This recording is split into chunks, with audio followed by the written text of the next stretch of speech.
This podcast is supported by listeners like you. We're grateful for your tax-deductible donation at newthoughtphilly.org or the link in the episode description. A practical prayer is a prayer that works. These discussions between Reverend Bill Marcioni and Carol Lawrence dive into the details of how it works and how to work it. Reverend Bill is a New Thought minister and the author of Practical Prayer for Real Results. Your new life begins with a new thought. Carol Lawrence is on a spiritual quest, finding the New Thought teaching after decades on the pulpit in 3 different traditional denominations. I've got some questions. Together, they're exploring the philosophy and activities that come together from many of the world's religions to create the practical spirituality that is New Thought.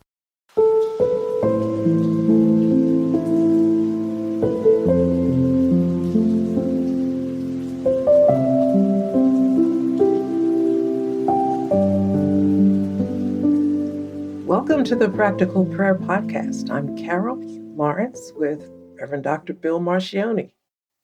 We are here.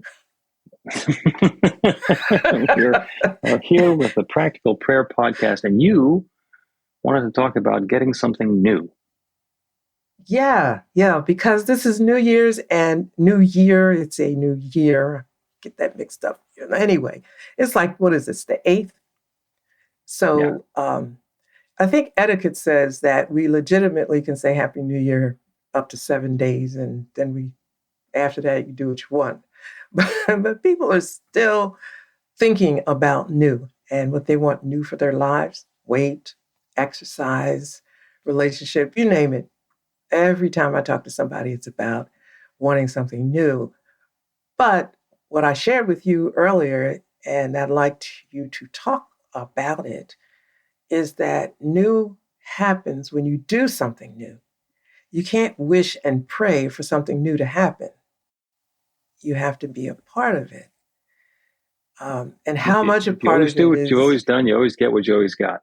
Right. But, yeah. And so I think our participation is important, with that creating your own reality kind of thing, that line that people use. And I mean no disrespect by that, but you are being a part of. So you can't just pray for something to happen or sit there and hope. If you want new, you have to do new. That's true. Or at the very least, you have to be willing to do new. You have to be willing to let go of what we've been doing before to allow something new to happen. The Quakers had a very convenient, concise way of putting it, which is pray and move your feet. So yeah. Okay. I made it a little more complicated. If you're lost in the woods, pray and start walking, because God's going to guide you, but your feet are going to carry you. I think that clarifies it. You said more complicated. I think that clarifies it quite. Well, I definitely use more words. It clarifies it. Because here's the other part that I had mentioned to you before, is how long does it take for new to happen? It could be instantly, or it could take time, but we don't know that. And I think, because I've experienced both, and my expectation or hope that if I change this is going to happen like in 15 minutes or less. But you don't know. So I think the concentration should be on our part of our part of the new, or moving our feet, right? And the choices are, what are my activities and actions and choices now? And then how much time do I allow for the unfolding? So I will tell you the story that started years and years and years ago. It was probably in the late 1990s, early 2000s. So I'm relatively new to this house that I'm living in. And I thought, and we got some landscaping done and put in some trees. And my wife and the arborist decided that one of the trees that was going to get put in was a weeping cherry tree, so like a willow. And I thought, oh, that's cool. And I was currently in a class, and there's the metaphor of that you can be um, flexible like a willow or sturdy like an oak. And when the wind comes blowing, they both react differently. So the willow is much more accommodating and the oak is much more strong. And I thought, wouldn't it be cool to have both of those in my yard?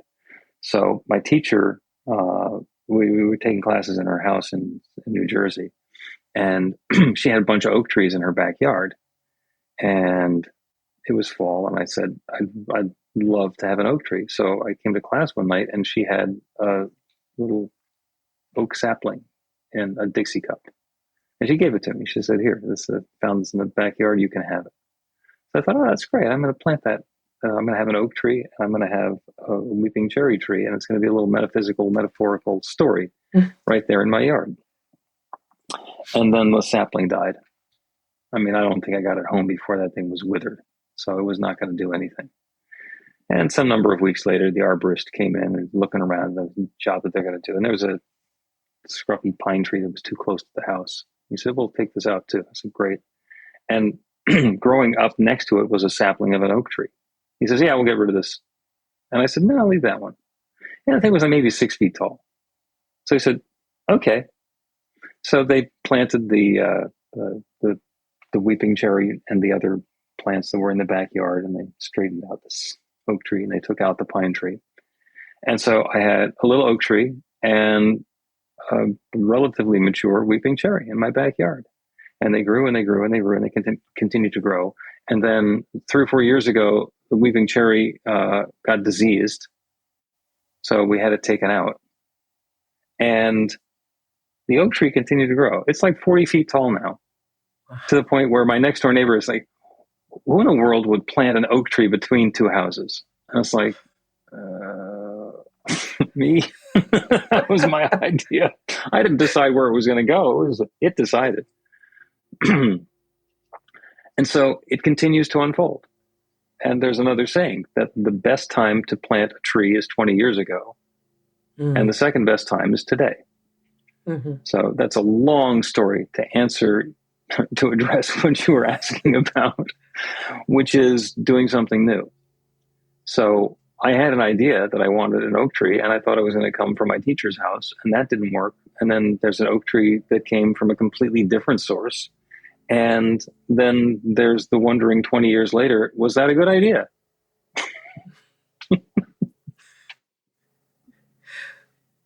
So what do you think? I think that we are always in the moment, making the choices that we're making, doing the best that we can, given the opportunities that are at hand. And I didn't grow the oak tree. The oak tree was already there and growing. I prevented it from being taken out and opened the way. I made the decision. I made the choice to allow it to continue to grow. And all the growth that's happened it has nothing to do with me.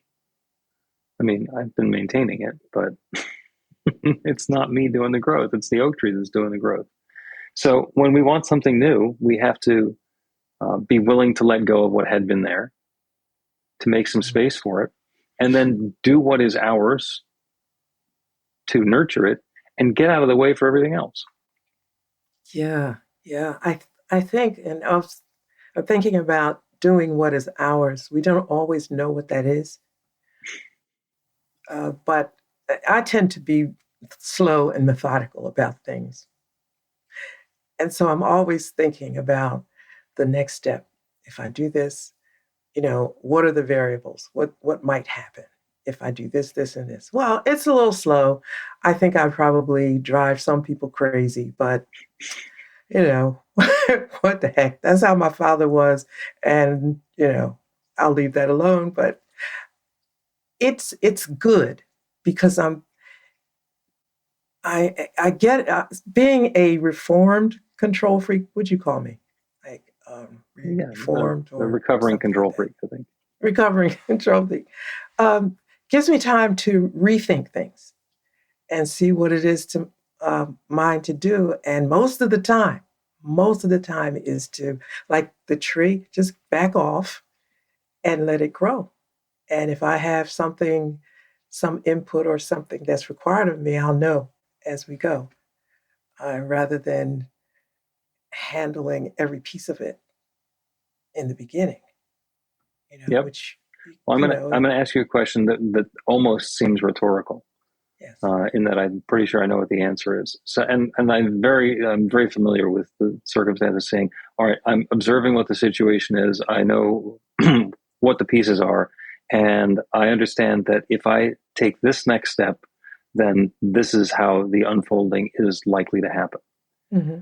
Have you ever had the experience of figuring all that out and having it not work at all? So I'm going to take this Yes. step and then like crash and burn. Or Yes. you're getting ready to take the first step, and the fifth step that you were thinking about getting to 6 months from now suddenly happens. Yes. Yeah. Yes. So it's nice to think that we are the ones who are making the choices and who are in control. But that kind of proves to us that it's well beyond what we have control over. I have a little thing that I say, right? That helps me. When I get to that part where it didn't do anything the way I thought, whatever step, I stop and I say, listen, God, this is not what we discussed. It's not what we discussed. I need some clarity here. Now, that sounds arrogant. When I say that to people, they're like, oh, you talk to God that way? But it's not. It's me saying, we had a discussion. It was probably just me doing the talking, Mm-hmm. and imagining that God is just going to sanction and go along with everything.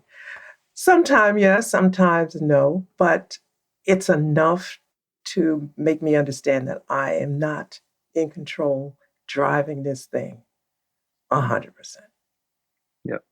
And Sometimes just coming up, curiously, yeah, the less go ahead. specific we are about the new that we're looking for, the more latitude we allow for it to come into being. Okay, so right there, you can stop right there when you say the less we say or we The less expect what we're specific we looking, are. less specific. Yeah. You do need to be specific sometimes, right? Like, You need to be clear. okay. For example, prosperity. So Mm-hmm. we can, in our practical prayer, say a prayer for a specific amount of money.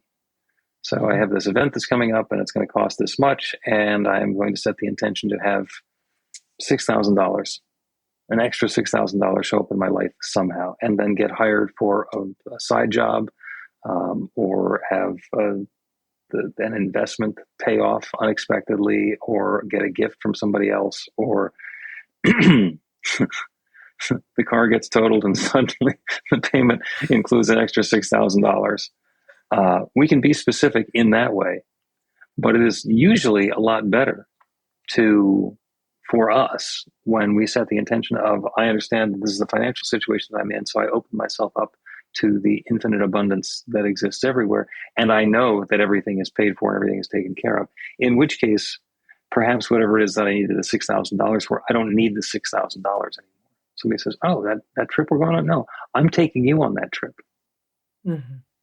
You must not have understood. You never had to pay the $6,000. So it's leaving room for all possibilities. Exactly. The less specific, the broader we can be about the intention that we're setting, the more open we can be to the good showing up for us, the more avenues we allow for that good to show up. Because sometimes it might show up as an acorn planted in a little plastic cup, and sometimes it might show up as something that's already been there in the side of the yard that we didn't notice. Yeah, yeah. Here's how to your point, some things happen that way. I tend to hide money. And I don't, I don't know if I think about hiding it, but whenever I get more than I expected or whatever, I'll put it in different places. Invariably, I forget it. I mean, I'll put it there thinking, okay, this is what I'll get when I need it. I always forget it. I even forget that I have it or whatever. So the other day, I opened a drawer and there was money. I don't remember when I put it there, but it was me. I did it because I know how I pack my little treasures. I looked at it, I said, this is me. And it was perfect because I said, well, I got to go out. And I grabbed a certain amount. And it was like, I thought I was going to have to save money to get what I wanted. I didn't even think that I'd get it when I went out. I thought, I got to save for this. And when I got to the store, I had put the money in my pocket. And the thing I wanted was on a gigantic sale. Gigantic sale. Can I tell you how much more money I needed? 12 cents. And and I reached in my other pocket where I had a bunch of change, and I'm looking at this at the counter, and I'm thinking, God, Spirit, whoever's out there, look at this. I counted out 12 cents and gave it. I was just having a delightful time at the register. And it was interesting that the gentleman who was the cashier, he had one hand and the other had been amputated. And he said, is this the exact amount of money? Because I don't feel like counting it. And I said, it is exactly right because I have a clip on each 10. He looked at this and he looked at me. It was like he didn't have to count it. It was right there. He said, great. He said, you want these clips back? I said, yeah, give me my clips. There you go. So, yeah, it's all I have to interesting say when you tell that story, and there's the shopping expedition you want to go on, you think, oh, I have to save for this, and it turns out you already had. Yes. You already had. That's the partnership with the infinite. Let's take a break and then continue discussing getting something new.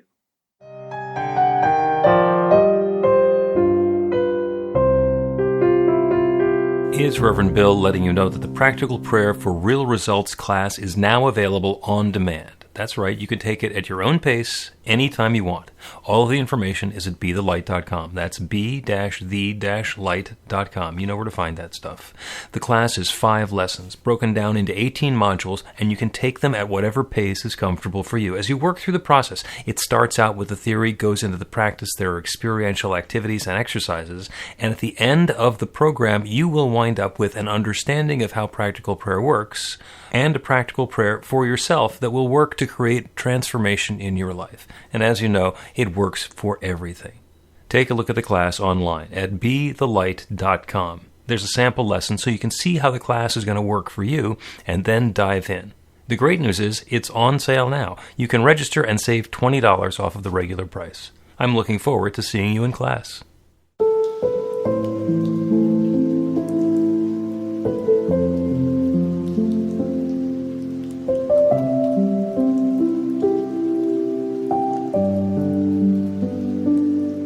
Welcome back to the Practical Prayer Podcast. I'm Carol, here with Reverend Dr. Bill Marcioni. This conversation is really, really exciting to me.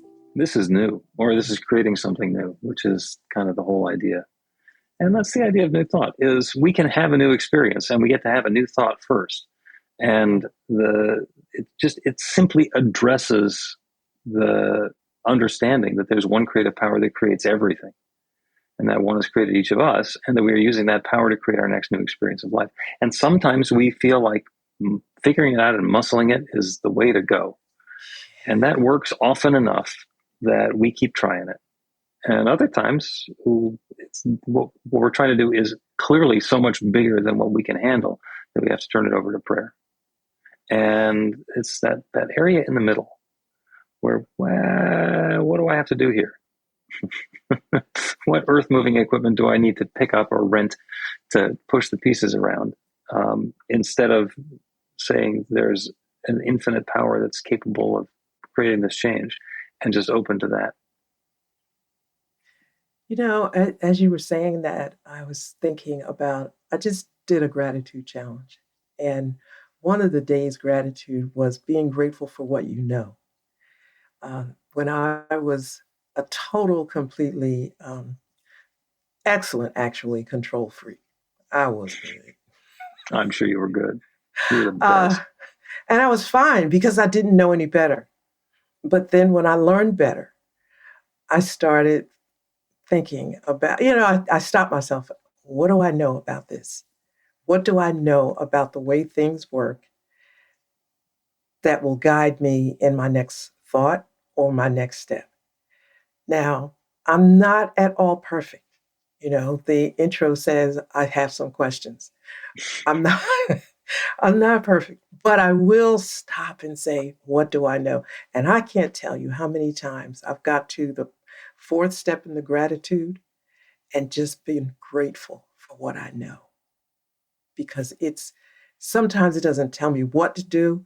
Sometimes it may tell me what not to do, or just hang tight for a second and see what comes to mind. It's what you it's what you know. But if you don't have to know everything. Right. Maybe it's enough to know that you're not in it by yourself and there are other things at work. Maybe. Yeah. I mean, there's the story that you can drive from one side of the country to the other 3,000 miles in the dark with headlights that only reach 200 feet in front of you and see perfectly well the whole way, because you don't need to see the whole thing. You just need to see the next turn. Yes. Yeah. We should do a whole podcast on that, podcast on that. Like, you don't need to see the whole thing. Yeah, and that dovetails in so well with what we're talking about now, which is getting something new. When we have the idea that we're going to get to the West Coast, we don't need to understand every turn and every zig and every zag along the way. We don't need to see the entire road before we start on the trip. We can set the intention that we're going to get to San Francisco, and then make sure we have everything that's required to get the trip underway. I mean, we want to make sure that there's gas in the car. It has the likelihood of making it the entire 3,000 miles. Also, that we don't have something in our schedule that's going to require us to be back at home in a day, because we're not going to make it there and back in that amount of time. So there's a little bit of preparation and planning and organization that goes into it. But there's a huge amount of committing to the process and then letting it unfold. Yeah. I think there's a word that comes up in my mind. It's faith. Yeah. And that's a tough one in some circles because it's not defined well enough, I don't think. But in New Thought, just the way you explained what you just did and how you explained it, it explains faith. Like, just hold on a minute. You don't have to know everything. There is a reason that spirit, God, exists. God does have some purpose here. and some abilities. Okay. So how about figuring out where you can let God in? Sometimes it takes a little bit at a time, I think. I'm going to even turn that around backwards. It's not like God is here too. It's like God was here first. So it's not like God has a purpose for us. We have a purpose for God. So there's this partnership, because we are expressions and individualizations and particularizations of God. So the fact that we're here means that there was an intention for us to be here, and that there's an intention that God had for us to be here. And forgetting that we're in partnership with the infinite doesn't serve us. So yeah. If you're used to not being a control freak, that's one thing.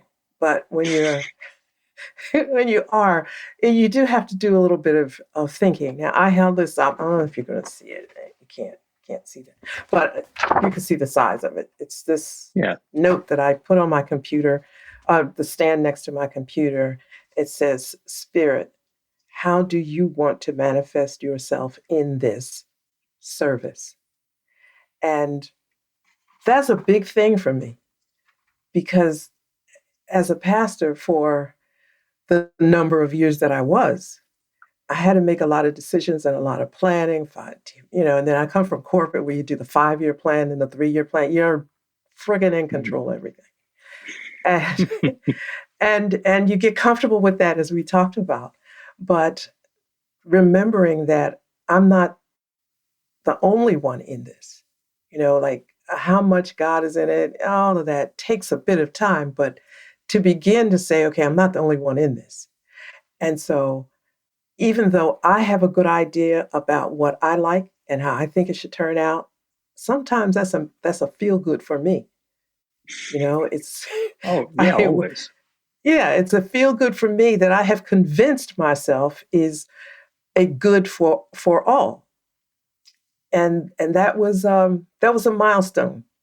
So I said, okay, wait a minute, if God is in this, how about consulting and waiting to see what spirit may want to manifest in this, you know and if God moves in me, through me, as me, there must be a track so to speak, in me, a God track or some kind of way that God expresses.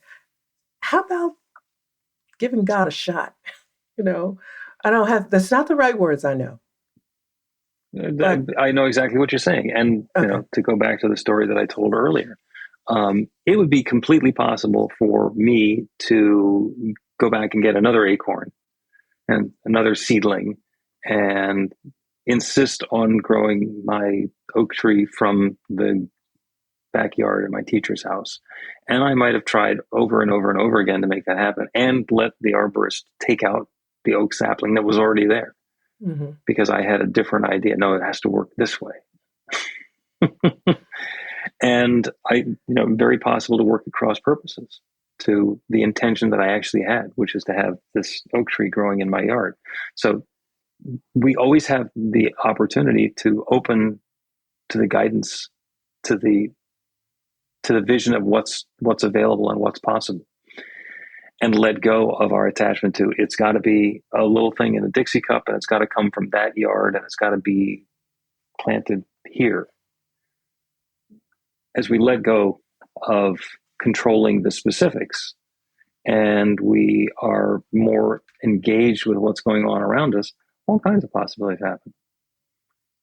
A friend of mine All was looking for a relationship. This is years and years and years ago. He was looking for, he basically he'd been married. He wanted to be married again. And he made a 3-page long list of the characteristics of the woman that he was looking for. And unbeknownst to him, the woman that he wound up being married to very happily was making the same sort of list. His 3-page long list, there were 2 things on the list that she didn't match up with. And one was that she's got dark hair. And she's also taller than he had anticipated. And the fact of the matter is, they've been going to the same church for a while.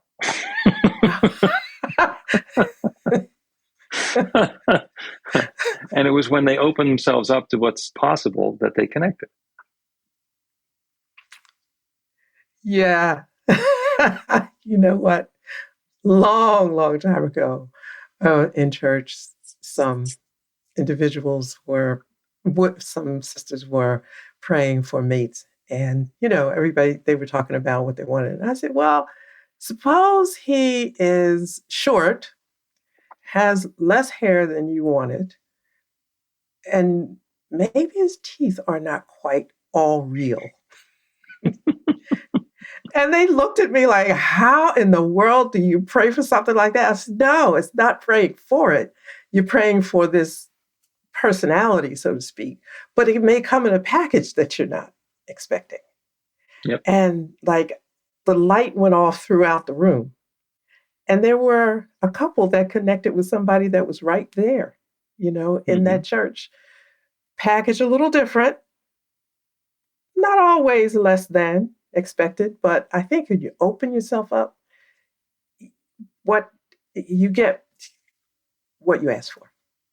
It may come different. Is that okay? As we were discussing previously, the less specific we are, if we can be a little bit more general, let go of the actual specifications of what we're looking for. Yeah, do I want a woman who looks like this and talks like this and is educated here and has this much money and all the rest of it? Yeah, that'd be nice. But what I really want to do is feel that heart connection and be connected with my soulmate and let go of redhead. or height or whatever. And when I get that experience, the rest of it falls away. Yes. When I get the Yeah. important part, the rest of it falls away. Let's take another break, and then we will do a prayer on getting something new. Learn to put practical prayer to work in your life. The steps are simple to learn and let you begin to get real results to create the life of your dreams immediately. Reverend Bill Marcione's widely acclaimed book, Practical Prayer for Real Results, gives you a clear summary of the New Thought principles behind practical prayer and the series of easy-to-understand steps found in the most effective prayers from religions and spiritual practices all over the world and throughout history. Practical prayer is not a replacement for your religion or practice. It's a technique to make the work you do in consciousness even more effective. The book includes 40 prayers on various topics that you can adapt as needed and use as your own. Practical Prayer for Real Results is available in paperback, Kindle, and audiobook on Amazon or at b-the-light.com. That's b-the-light.com.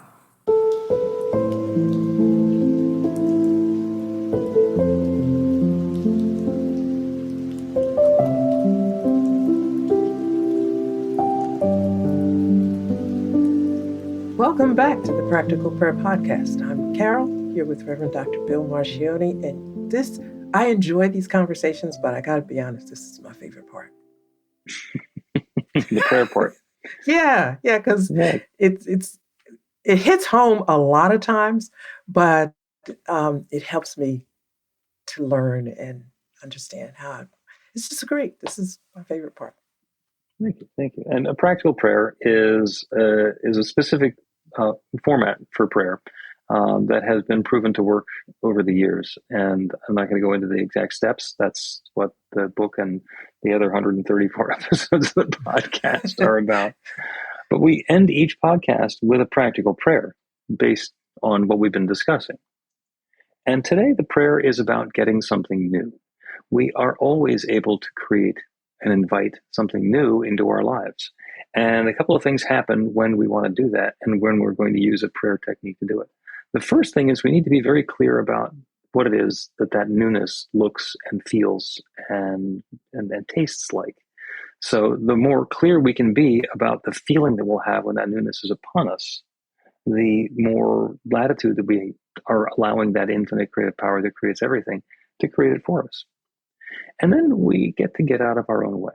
If we have been doing things in a particular way and it's not been getting us the result that we're looking for, and we're looking for a different result, we get to let go of the idea that we are going to continue doing what we've been doing, and that's what's going to get the new result.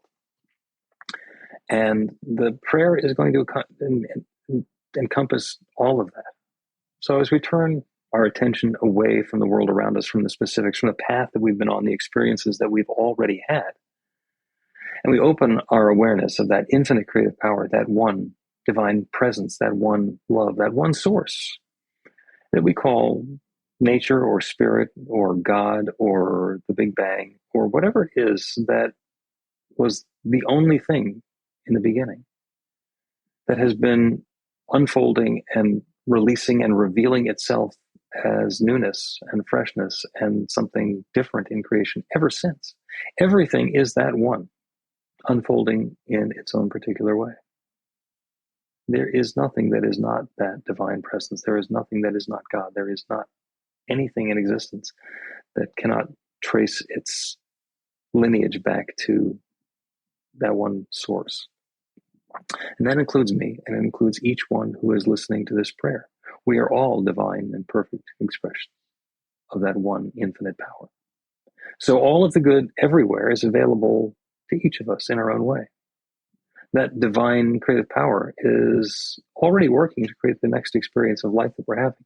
So as we open to that new experience that we're inviting, as we settle into the tone and texture and flavor of that which it is that we are desiring, we open a channel through which that infinite power can flow to create that newness for us.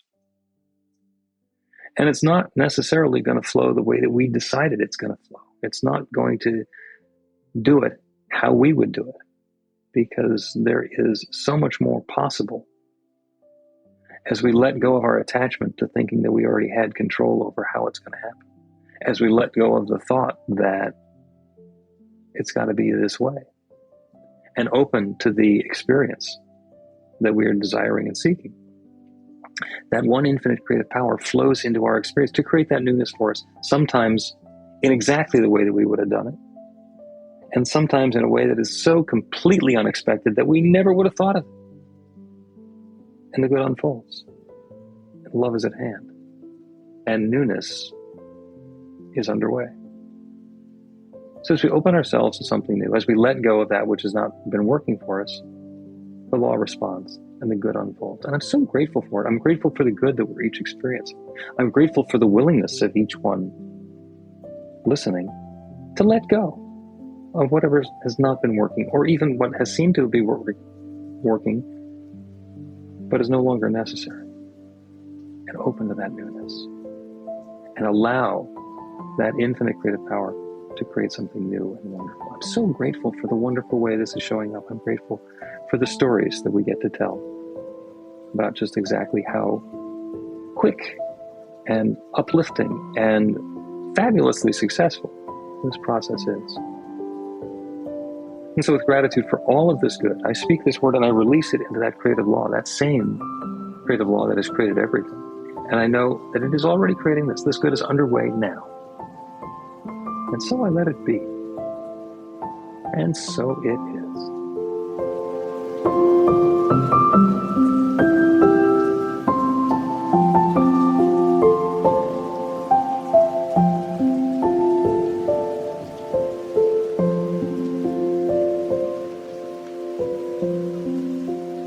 The Practical Prayer Podcast with Reverend Bill Marcioni and Carol Lawrence is a production of BeTheLight.com. be-the-light.com. Where you can find more information about practical prayer for real results. Our theme is by Music of Wisdom. You can learn about the spiritual community of New Thought Philadelphia with daily guided meditations, Weekly celebrations of spirit, and Reverend Bill's classes in practical spirituality at newthoughtphilly.org.